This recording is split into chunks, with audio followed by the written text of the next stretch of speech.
Life in prison without parole. That's what's ahead for the man who tortured and then murdered a woman in the Midway area. Good evening and thank you for joining us. I'm Kirsten Holmes.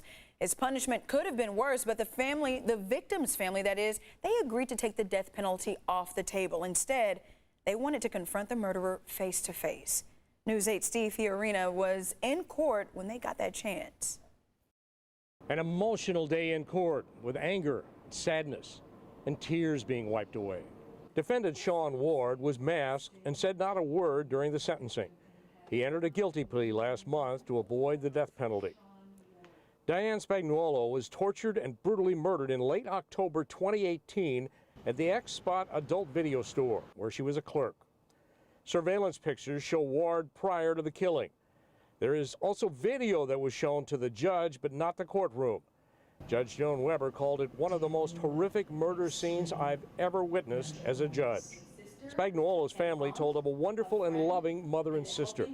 She was described as a fun and wacky presence who loved to make people laugh, a volunteer for the Salvation Army.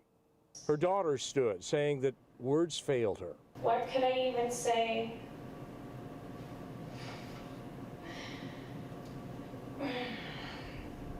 Words of empty comfort change nothing.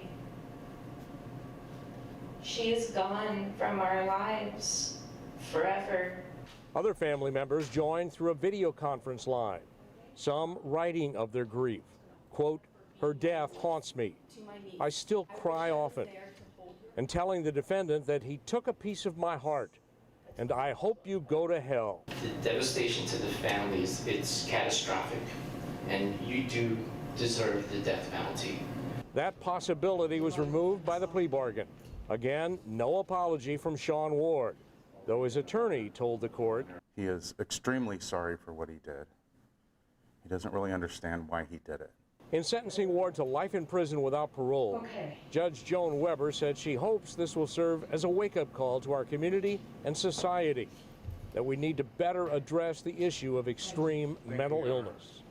If we do not, we are going to see other tragic torture, murders, such as Diane Spagnuolo's.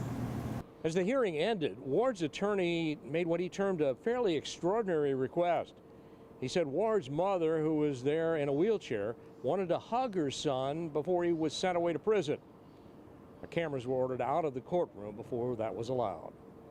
Steve Fiorina, News 8.